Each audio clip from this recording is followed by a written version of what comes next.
चलिए, good morning everyone, welcome to the another session of free learning classes. तो without wasting our time let's come back to the topic. Previously हमने जो complete किए थे organic chemistry में basics, हमने क्यों ऑर्गेनिक केमिस्ट्री एग्जिस्ट करता है एंड ऑर्गेनिक केमिस्ट्री में ऑर्गेनिक कंपाउंड्स क्या होते हैं, ये सब कंप्लीट हो गया था। और उसके बाद हम बेसिक से स्टार्ट किए थे, that is from bonding, right? And we have completed two types of bonding. That is, the first one is your what, electrovalent or ionic bond, and second one is your what, covalent bond. And just quick recap, जो आपका क्या होता है, electrovalent bond में एक के पास ज़्यादा होता है इलेक्ट्रॉन एंड दूसरे के पास आपका स्कार्सिटी ऑफ इलेक्ट्रॉन और लैक ऑफ इलेक्ट्रॉन होता है। तो जिसके पास ज़्यादा होता है वो डोनेट कर देता है एंड जिसके पास नहीं होता है वो उसको एक्सेप्ट कर लेता है। यही होता है आपका किसमें, इलेक्ट्रोवैलेंट और केमिकल, जो इलेक्ट्रोवैलेंट और आयनिक बॉन्ड में। तो उसमें आपका क्या होता है, जनरली वो इलेक्ट्रिकली न्यूट्रल नहीं होते हैं। उसमें अगर क्या होता है, वोलाटाइल नहीं होते हैं एंड वाटर में अगर मिल जाएंगे तो वो आपका क्या होगा, करंट कंडक्शन करेंगे। ये सारे के सारे खत्म हो गया था, बताया भी था प्रॉपर्टीज़ क्या है। एंड उसके बाद आया था कोवैलेंट बॉन्ड। कोवैलेंट बॉन्ड में क्या था, दोनों के पास में स्कार्सिटी ऑफ और लैक ऑफ इलेक्ट्रॉन। नहीं आया समझ में? हाइड्रोजन एंड हाइड्रोजन, इसको भी एक चाहिए, इसको भी एक चाहिए, स्कार्सिटी और लैक ऑफ इलेक्ट्रॉन। तो इसीलिए वो क्या करते हैं, अपने आप में क्या कर लेते हैं, बॉन्ड फॉर्मेशन कर लेते हैं। ठीक है ना, ये हो गया था। ओके नाउ, तो lack of electron, lack of one electron, वो क्या होता है आपका covalent bond. And covalent bond is symbolised by a single line. होता था ना, बताया तो था। यहाँ पर एक हाइड्रोजन था, तो यहाँ पर मान लो ये डोनेट कर रहा है तो इसको क्रॉस दे दिया। यहाँ पर एक हाइड्रोजन था, यहाँ पर डॉट दे दिया। तो ये वाला जो है इसको आप ऐसे लिख सकते हो, मतलब एक बॉन्ड जो होता है वो बेसिकली कितना इलेक्ट्रॉन्स होते हैं, एक बॉन्ड में 2 इलेक्ट्रॉन्स होते हैं। ये आ गया समझ में? उसके बाद थर्ड जो था वो था आपका कोऑर्डिनेट बॉन्ड। ठीक है ना, तो थर्ड वन हम जाएंगे कोऑर्डिनेट बॉन्ड में। ठीक है, कोऑर्डिनेट बॉन्ड। अच्छा, coordinate bond, okay. Coordinate bond में क्या होता है जनरली, देखो तो इसमें क्या होता है जनरली, ये भी एक one type of covalent bond ही है, लेकिन यहां पर कोऑर्डिनेट क्यों दिया है समझा देता हूं आपको। मतलब आपके पास सपोज जो कोवैलेंट बॉन्ड था उसमें क्या था, एक एलिमेंट ये था, एक एलिमेंट ये था, आपको 20 रुपीज़ चाहिए। ठीक है, तो इसके पास 10 रुपीज़ है, इसके पास 10 रुपीज़ है, तो मिला लिया अपने आप में, तो कितना हो गया 20 रुपीज़। तो दे कैन शेयर और they can buy anything, then after that they can share in between them. ठीक है, ओके। अभी क्या है, इसके पास 20 रुपीज़ है लेकिन इसके पास कुछ नहीं है, आपको चाहिए 20 रुपीज़। आपको भी मतलब जो भी आपको खरीदना है उसका रेट कितना है, 20 रुपीज़ है। पहला केस में क्या था, इसके पास 10 रुपीज़ था, इसके पास भी 10 रुपीज़ था, तो इसीलिए आपने बोथ कंट्रीब्यूट किए और शेयर कर लिए, तो वो जो चीज़ें आपको खरीदना है वो खरीद लिए। अभी आपके पास, इसके पास 20 रुपीज़ है, इसके पास 0 है, नहीं है। अभी क्या करेगा, मान लो ये उसका अच्छा दोस्त है तो ये कोऑर्डिनेट करेगा, ऑब्वियसली हेल्प करेगा। तो वो क्या किया, ये 20 रुपीज़ उसको दे दिया, बोला कि नहीं ये जो 20 रुपीज़ है ये हमारा, मतलब दोनों का है। मतलब what he is trying to tell, ये 20 रुपीज़ हम दोनों का है। लेकिन इसमें क्या है, प्रीवियस में एंड इसमें डिफरेंस क्या है, प्रीवियस में ये 10 रुपीज़ दिया था, ये 10 रुपीज़ दिया था, तो मिलकर 20 हुआ। यहाँ पर इसका कंट्रीब्यूशन 0 है, इसका कंट्रीब्यूशन 20 है, लेकिन आउटपुट कितना है 20। Both are same but different contribution. तो कोऑर्डिनेट बॉन्ड में भी वही होता है। क्या होता है, यहां पर 2 इलेक्ट्रॉन का एक जो होता है उसको 2 इलेक्ट्रॉन चाहिए एंड दूसरा जो होता है उसके पास 2 इलेक्ट्रॉन ऑलरेडी होता है, तो वो क्या करता है, आपका 2 इलेक्ट्रॉन डायरेक्ट शेयर कर लेता है। मतलब ये जो है एलिमेंट, ये कुछ शेयर नहीं करता है, ये डायरेक्टली 2 इलेक्ट्रॉन इसको दे देता है। आगे समझ में? तो यहां पर क्या हो जाता है, वही 2 इलेक्ट्रॉन्स, लेकिन आपका जो कोवैलेंट था उसमें एक इलेक्ट्रॉन शेयरिंग हो रहा था। यहां पर 2 इलेक्ट्रॉन जो है आपका डोनर एटम, वो 2 इलेक्ट्रॉन डायरेक्ट डोनेट करेगा एंड जो एक्सेप्ट कर रहा है वो एक्सेप्टर हो गया, 2 इलेक्ट्रॉन डायरेक्ट एक्सेप्ट करेगा। आगे समझ में? तो यहां पर डायरेक्टली 2 इलेक्ट्रॉन्स का कारोबार होता है, वहां पर आपका एक इलेक्ट्रॉन का होता था, यहां पर डायरेक्टली 2, क्योंकि बॉन्ड के लिए आपको 2 इलेक्ट्रॉन मिनिमम चाहिए। आ गया समझ में? बॉन्ड के लिए आपको 2 इलेक्ट्रॉन चाहिए ही चाहिए। ठीक है, आगे समझ में? ओके नाउ, तो यहां पर क्या हुआ आपका कोऑर्डिनेट बॉन्ड, क्या लिखूं, coordinate bond mutual sharing of electron, वही सेम ही है, म्यूचुअल शेयरिंग ऑफ इलेक्ट्रॉन। ठीक है, म्यूचुअल शेयरिंग ऑफ इलेक्ट्रॉन होता है यहां पर, लेकिन यहां पर क्या होगा, 2 इलेक्ट्रॉन शेयर होगा। ठीक है ना, 2 electrons shared by 2 electrons are shared by a single atom, ठीक है।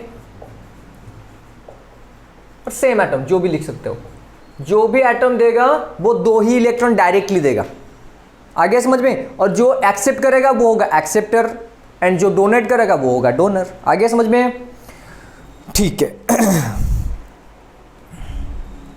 ठीक है, तो यहां पर और एक लिख देते हैं, 1 atom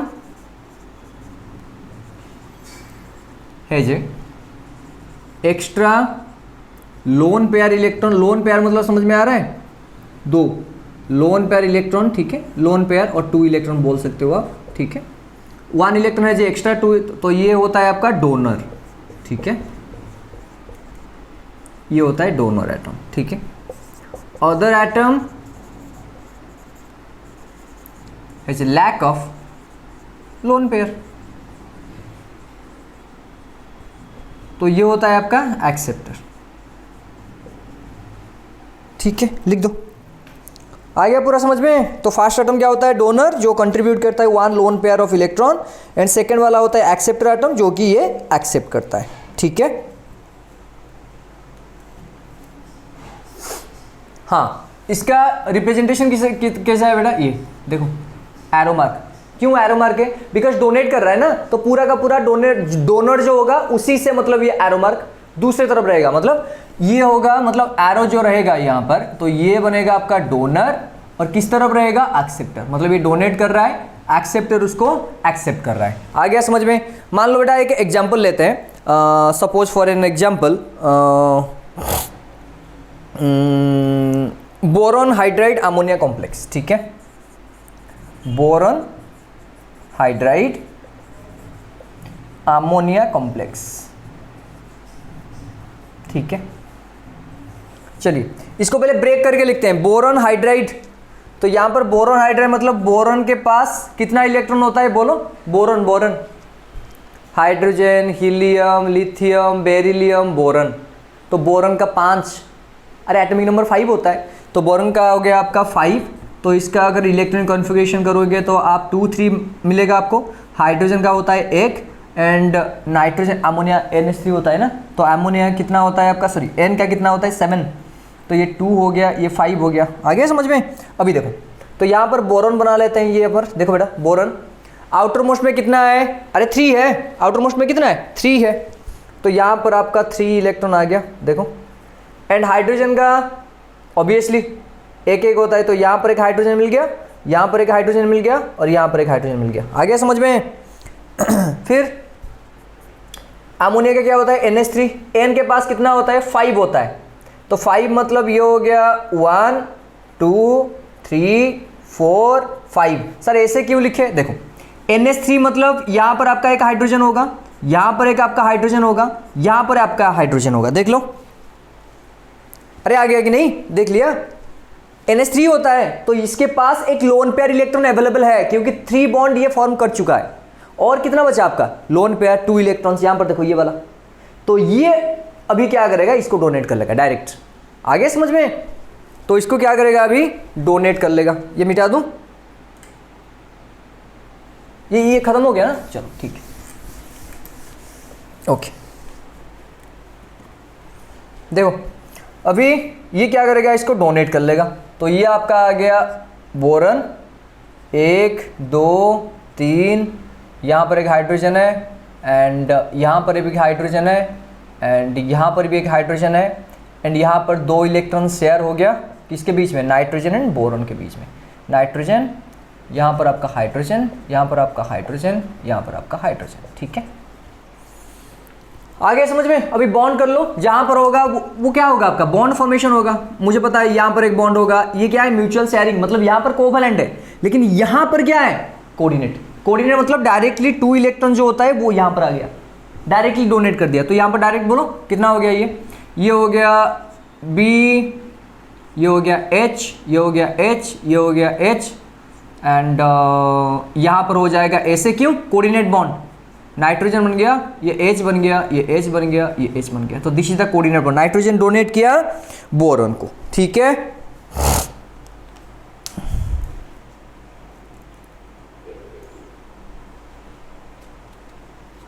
आ गया समझ में या नहीं है? आ गया? काउंट कर लेंगे अभी, मतलब ऑक्टेट फुलफिल हो रहा है कि नहीं। देखो बोरॉन में आपका ये 2 इलेक्ट्रॉन, ये 2 इलेक्ट्रॉन, 2 2 4 2 6, यहां पर 2, कितना हो गया 8। आ गया समझ में? अरे हो गया कि नहीं? उसको कितना चाहिए? इसका एटॉमिक नंबर कितना है? ऑब्वियसली सर आपका 5 है। नहीं आया समझ में? 5 है तो पहला ऑर्बिट में 2, सेकेंड ऑर्बिट में कितना 3, तो अभी 3 है, मतलब उसको कितना चाहिए? 3 आपका डोनेट भी कर सकता है, आ रहा है समझ, और 5 ऐड कर सकता है। तो इतना मतलब डिफिकल्ट होता है कि नहीं 3 डोनेट करना है या 5 ऐड करना है, तो इसीलिए वो शेयरिंग करता है। हाइड्रोजन के साथ 3 शेयरिंग कर लिया और 2 आपको नीड है तो वो नाइट्रोजन से ले आया। तो अभी 1 2 3 4 5 6 7 8, 8 आ गया उसके पास। अभी नाइट्रोजन में देखो 1 2 3 4 5 6 7 8 आ गया। सभी का ऑक्टेट फुलफिल है, मुझे तो वही चाहिए, सभी का ऑक्टेट फुलफिल होना चाहिए। तो यहां पर जिसको नेसेसरी होता है, वहां पर आपका क्या होता है? इलेक्ट्रॉन ट्रांसफर होता है। जिसको मतलब चाहिए, मतलब ऑक्टेट फुलफिल करने के लिए यहां पर बोरॉन को चाहिए था, टोटल कितना था? हाँ टोटल कितना था आपका? बोरॉन को चाहिए टोटल 10 होना है, ठीक है। तो 10 होने का मतलब क्या हो गया आपका? अच्छा सर यहां पर तो आप ऐसे भी कर सकते थे, बोरॉन से 3 इलेक्ट्रॉन ले सकते थे, तो दैट इंप्लाइज ये अगर 3 इलेक्ट्रॉन दे दिया तो वो क्या होगा? आपका हीलियम बन जाएगा। लेकिन थोड़ा डिफिकल्टीज उसमें होता है प्रॉपर्टीज के हिसाब से, तो इसीलिए वो क्या करता है? आपका शेयरिंग करता है। ये जो कॉम्प्लेक्स फॉर्मेशन होता है यहाँ पर हाइड्रोजन के साथ वो 3 बॉन्ड कर लिया, क्योंकि आउटर मोस्ट में कितना है 3, तो 3 आपका शेयर कर लिया। अभी भी कितना जरूरत है? 2, तो इसीलिए 2 इलेक्ट्रॉन कहाँ से लाएगा? अभी तो कुछ बचा नहीं इसके पास, क्योंकि 3 इलेक्ट्रॉन ही था, वो हाइड्रोजन के साथ रिएक्शन कर दिया, मतलब बॉन्ड फॉर्मेशन कर लिया। अभी उसके पास है ही नहीं कुछ, तो इसीलिए क्या करता है? वो नाइट्रोजन से लाता है 2 इलेक्ट्रॉन, तो ये डोनेट कर देता है। ये आपका मान लो अच्छा दोस्त है, ये भी अच्छा दोस्त है, तो इसके पास मतलब ये रिच फैमिली को बिलोंग करता है, ये मान लो थोड़ा पोर, ठीक है। तो ये पूरा डोनेट कर दिया इसको। आगे समझ में? तो कोऑर्डिनेट बॉन्ड में कितना होता है? डायरेक्टली 2 इलेक्ट्रॉन ट्रांसफर हो जाता है डायरेक्टली। एंड जो क्या होता है आपका कोवैलेंट बॉन्ड में क्या होता है? कोवैलेंट बॉन्ड में आपका कितना इलेक्ट्रॉन? एक ही इलेक्ट्रॉन ट्रांसफर होता है, इसका एक मिल गया। तो यहां पर देखो, यहां पर ये क्या है? देखो ये कोवैलेंट कोवैलेंट कोवैलेंट, ये भी कोवैलेंट कोवैलेंट कोवैलेंट, लेकिन यहां पर क्या हो गया आपका? कोऑर्डिनेट। कोऑर्डिनेट में 2 इलेक्ट्रॉन शेयरिंग होता है एंड आपका कोवैलेंट में एक इलेक्ट्रॉन, ठीक है। आ गया? गुड।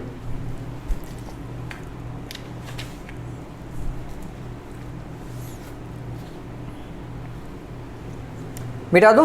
चलिए अभी कार्बन के बाद मतलब बारे में डिस्कशन करते हैं, ठीक है।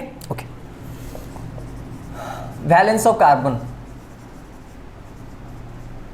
ओके, कार्बन का एटॉमिक नंबर कितना होता है? 6। तो पहला ऑर्बिट में कितना होगा? 2, सेकेंड ऑर्बिट में कितना है? 4। तो मुझे ये आ गया समझ में कि कार्बन का आउटर मोस्ट में कितना होता है आपका? 4 इलेक्ट्रॉन्स होते हैं। ओके, तो वो क्या जाएगा आपका? 4 इलेक्ट्रॉन किसी से मिल जाए, अगर हाइड्रोजन आ गया, 4 हाइड्रोजन चाहिए आपको, क्यों? उसको 4 इलेक्ट्रॉन चाहिए शेयरिंग के लिए। देखो ये कार्बन बन गया, तो यहां पर एक, यहां पर एक, यहां पर एक, यहां पर एक, ठीक है ना। तो यहां पर देखो ये बॉन्ड करता है, मतलब इसके पास ऐसे है मान लो, ठीक है। तो यहां पर ऐसे हो गया, देखो, ठीक है। इसके पास 4 इलेक्ट्रॉन है। अभी यहां पर एक हाइड्रोजन चाहिए, यहां पर एक हाइड्रोजन, यहां पर एक हाइड्रोजन, क्योंकि हाइड्रोजन को भी एक चाहिए, कार्बन को 4 चाहिए। तो यहां पर एक हाइड्रोजन बन गया, यहां पर एक हाइड्रोजन, यहां पर एक हाइड्रोजन, यहां पर एक हाइड्रोजन, आ गया समझ में? तो CH4 बन जाएगा। अच्छा, जनरली क्या होता है, जो साइंटिस्ट लोगों ने मतलब जब स्ट्रक्चर को एनालाइज किया, ठीक है, वैन 't Hoff, ठीक है, वैन 't Hoff फैक्टर भी सुना होगा। वैन 't Hoff ने देखा कि क्या है, ये जो कार्बन का स्ट्रक्चर है, मतलब उसमें वैलेंसी कितना? 4, ये एक प्लेन में नहीं रहता है। मतलब यहां पर देखो ये कार्बन हो गया, तो यहां पर आपका जो कार्बन का बॉन्ड है, मान लो ये हो गया, दिस वन, ऐसे बना लेते हो आप, लेकिन एग्जैक्टली ये नहीं है। देखो ये बोर्ड है, तो ये एक प्लेन है, मान लो ये this one is X axis, this one is Y axis, तो एक्स वाई प्लेन है। तो यहां पर जो कार्बन का 4 बॉन्ड है वो एक्स वाई प्लेन में है, लेकिन एग्जैक्टली वो नहीं होता है। कार्बन जो बॉन्ड होता है, मतलब 4 जो बॉन्ड करेगा या वैलेंस इलेक्ट्रॉन जो होते हैं, वो ऐसे एक प्लेन में नहीं रहते हैं। वो क्या करते हैं आपका? एक टेट्राहेड्रल फॉर्मेशन करते हैं। टेट्राहेड्रल पिरामिडल स्ट्रक्चर, ठीक है ना, वो टेट्राहेड्रल स्ट्रक्चर में थे। तो टेट्राहेड्रल कैसे बनता है आपका? फिगर तो मेरा जो होता है मत पूछो। टेट्राहेड्रल पिरामिडल स्ट्रक्चर,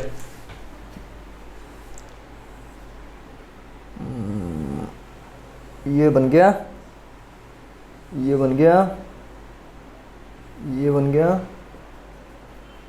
हाँ हो गया ना टेट्राहेड्रल। देखो मतलब इसका कॉर्नर देखो, 1 2 3 ये 4, पिरामिडल स्ट्रक्चर, पिरामिड जो होता है उसी का स्ट्रक्चर है।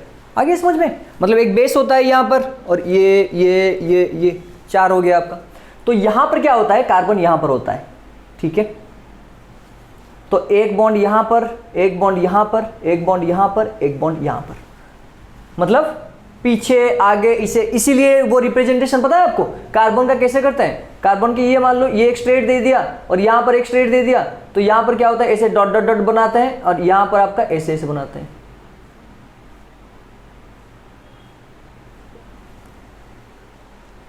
ये रिप्रेजेंटेशन है, मतलब कार्बन का जो 4 बॉन्ड है, देखो ये एक रिप्रेजेंटेशन मान लो, ये अंदर जा रहा है, ये बॉन्ड अंदर की तरफ है, ये बाहर की तरफ है, ये एक साइड, ये एक साइड, मतलब इस तरह से फॉर्मेशन करता है। मतलब ये मान लो ये वाला ये बन गया एंड ये वाला this one dot dot dot and 2 line आपका ऊपर फॉर्मेशन हो गया, ठीक है ना।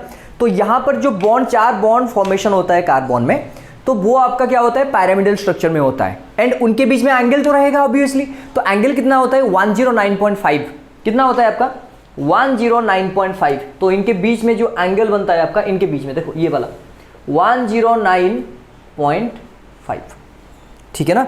तो दोनों बॉन्ड के बीच में 109.5 डिग्री रहता है। आ गया समझ में। तो एडजेसेंट वैलेंसी में एंगल कितना होता है, 109.5, एंगल बिटवीन एडजेसेंट वैलेंसीज, ठीक है।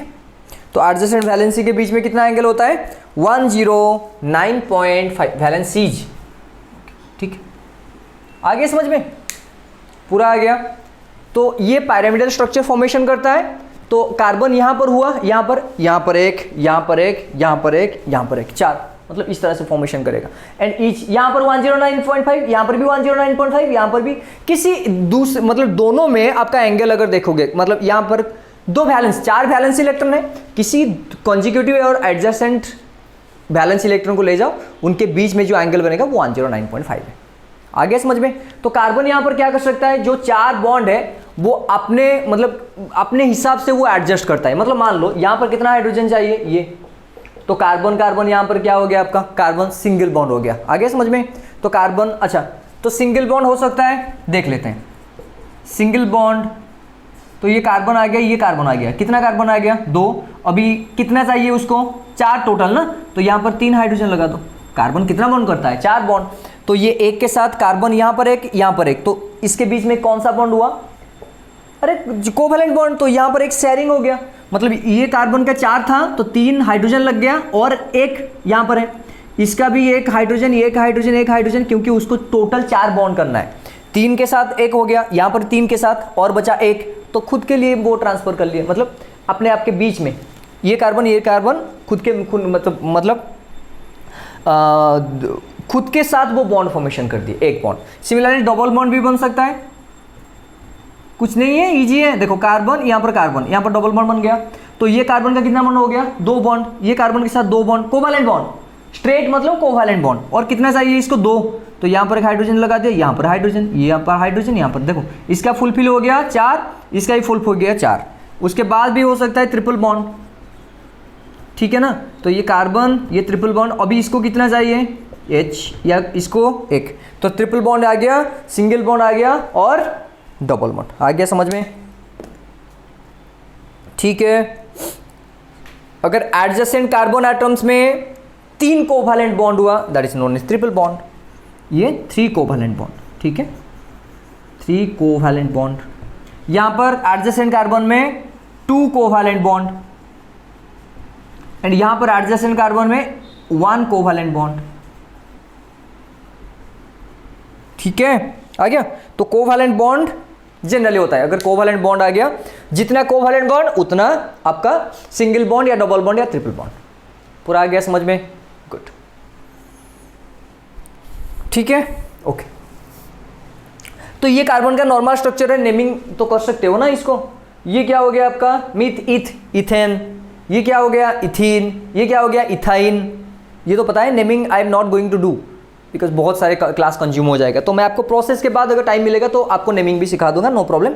बट नेमिंग बीच बीच में हम पढ़ा लेंगे, क्योंकि हम जब आल्केन में जाएंगे एल्किन में जाएंगे उसका तो नेमिंग पढ़ेंगे ना, तो उसी के हिसाब से वहाँ पर कर लेंगे, no problem with that. Okay listen, तो कार्बन का यहाँ पर क्या होता है, हाँ और एक चीज़, कार्बन का दो टाइप का स्ट्रक्चर होता है, एक ऐसे जनरली और एक भी स्ट्रक्चर होता है कैसे, ये वाला स्ट्रक्चर देखो बेंजीन पता है ना, ये वाला साइक्लिक स्ट्रक्चर होता है। अच्छा आपको पता है साइक्लिक स्ट्रक्चर होता क्यों है, क्योंकि कार्बन ही क्यों फॉर्मेशन करता है ऐसा साइक्लिक स्ट्रक्चर।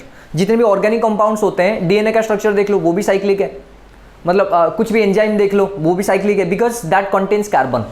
कार्बन अगर कहीं पर भी होता है वहाँ पर आपका दो टाइप का स्ट्रक्चर फॉर्मेशन पॉसिबिलिटी है। एक होता है आपका नॉन साइक्लिक या स्ट्रेट चेन होता है, ब्रांच चेन जो भी हो, नॉन साइक्लिक होता है, एंड दूसरा वाला होता है साइक्लिक। अच्छा ये बताओ साइक्लिक कंपाउंड जो होता है वो क्यों होता है, होता क्यों है, बिकॉज साइक्लिक कंपाउंड्स में हमेशा देखना, अगर मान लो ये साइकिल है, ठीक है, ये सर्कल, उसको जिस तरफ चाहो आप कट कर सकते हो, मतलब सिमेट्रिकल। तो यहाँ पर भी सेम ही है। तो कुछ ऐसे कंपाउंड्स होते हैं जिसमें आपका क्या करते हैं, जो न्यूक्लियस होता है इलेक्ट्रॉन होता है उनके बीच में सिमेट्रिकल पोजिशन रहता है। सिमेट्रिकल मतलब समझ में आ रहा है, ये मान लो आपका न्यूक्लियस बन गया, ठीक है, ये न्यूक्लियस है, यहाँ पर एक इलेक्ट्रॉन, यहाँ पर एक इलेक्ट्रॉन, यहाँ पर एक इलेक्ट्रॉन, ठीक है, this one is your electron and this one is your nucleus, this one is your nucleus, ये इलेक्ट्रॉन इलेक्ट्रॉन इलेक्ट्रॉन, और एक में यहाँ पर न्यूक्लियस है और यहाँ पर इलेक्ट्रॉन। देखो सिमेट्री कहाँ पर आ रहा है, यहाँ पर। तो जितने भी सिमेट्रिकल स्ट्रक्चर्स होते हैं वो आपका साइक्लिक होता है, जिस तरफ जाओ वही दिखेगा आपको। और एक भी चीज़ है, क्या है, साइक्लिक क्यों होता है, बिकॉज अच्छा ये बताओ, अगर मैंने ये कर लिया एंड ये कर लिया, बताओ तो इसमें जो फोर्स होता है वो इसमें ज़्यादा होता है। यहाँ पर देखो ये कार्बन हो गया, ये लास्ट में भी कार्बन है, यहाँ पर कार्बन कार्बन कार्बन कार्बन ऐसे है, एंड यहाँ पर वही सेम 4 कार्बन है, साइकिल में भी 4 कार्बन है। डिफरेंस क्या है, यहाँ पर देखो इसको ब्रेक करना इजी होता है एंड साइकिल को ब्रेक करना डिफिकल्ट होगा ऑब्वियसली, बिकॉज उनके अंदर फोर्स जो होता है वो ऐसे ऐसे करके है, ऐसे ऐसे ऐसे ऐसे करके।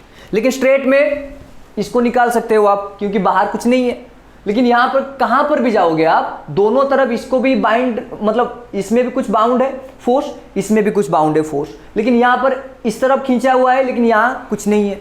तो स्ट्रेट चेन में आपको स्ट्रेट चेन ब्रेक करना इजी होता है, एंड जो ब्रांच चेन होता है वो मतलब ब्रेक करना डिफिकल्ट होता है। जितने भी सारे एंजाइम्स होते हैं वो branch chain, sorry cyclic chain होते हैं। साइकिल में आपको ब्रेक करना, अच्छा और एक भी चीज़ होता है, क्यों साइक्लिक होते हैं, बिकॉज वो जो कंपाउंड होते हैं उनका बॉइलिंग पॉइंट ज़्यादा हो गया, नहीं आया समझ में। यहाँ पर कार्बन 6 है, यहाँ पर भी मान लो कार्बन 6 है, समझ लो यहाँ पर भी 6 कार्बन है एंड साइकिल में भी 6 कार्बन है। तो कार्बन 6 है, कार्बन 6 तो सेम प्रॉपर्टी नहीं, डिफरेंस क्या आया कि यहाँ पर भी 6 जो है उनका बॉइलिंग पॉइंट डिफरेंट आया एंड यहाँ पर जो 6 है उनका बॉइलिंग पॉइंट डिफरेंट आया। तो इसका मतलब ये हुआ, अभी बताओ बॉइलिंग पॉइंट किसका ज़्यादा होगा, ऑब्वियसली साइक्लिक का, बिकॉज ज़्यादा फोर्स चाहिए उनको अलग करने के लिए, क्योंकि उनमें ऐसे ऐसे कनेक्टेड है, लेकिन स्ट्रेट में ऐसे कनेक्टेड है, किसी को चाहे निकाल सकते हो ऐसे ऐसे करके, आ गया। तो साइक्लिक में मतलब साइक्लिक स्ट्रक्चर में आपको बॉइलिंग पॉइंट मेल्टिंग पॉइंट ज़्यादा होता है एंड पता है आपको उसको बोलते हैं लंडन फोर्स। ये लंडन नहीं है मतलब उसको बोलते हैं one type of van der Waals force होता है, जो कि सिमेट्रिकल जो होता है आपका, सिमेट्रिक में सिमेट्रिकल स्ट्रक्चर में वो एक्ट करता है, लंडन फोर्स, ठीक है। तो इसीलिए कार्बन का बहुत सारे स्ट्रक्चर्स क्या होते हैं आपका, साइक्लिक होते हैं। एंड साइक्लिक क्यों है बताया अभी, स्ट्रेट चेन में कार्बन 6 कार्बन है, साइक्लिक में 6 कार्बन है, तो सेम है, तो melting point boiling point same होना चाहिए था, लेकिन नहीं हुआ, साइक्लिक का ज़्यादा हो गया। तो इसीलिए वो मतलब सोचे कि नहीं इसका कुछ स्ट्रक्चर में डिफरेंट है, क्यों, बिकॉज वो तो ज़्यादा जल्दी मेल्ट कर रहे हैं, ये नहीं कर रहा है, इनके अंदर फोर्स भी ज़्यादा है, इसीलिए होगा, क्योंकि कार्बन तो एलिमेंट सेम है, मतलब फॉर्मूला सेम है, लेकिन यहाँ पर अलग है, यहाँ पर अलग है, इसीलिए वो स्ट्रक्चर बनाए ऐसे। आ गया, वही सेम सिंगल बॉन्ड होगा, डबल बॉन्ड होगा, ट्रिपल बॉन्ड होगा, वही सेम आ गया। तो साइक्लिक स्ट्रक्चर क्यों एग्जिस्ट करता है पता आ गया ना समझ में, गुड, चलिए ठीक है, चलिए फिर कल मिलते हैं बेटा, थैंक यू, बी हैप्पी की स्माइलिंग।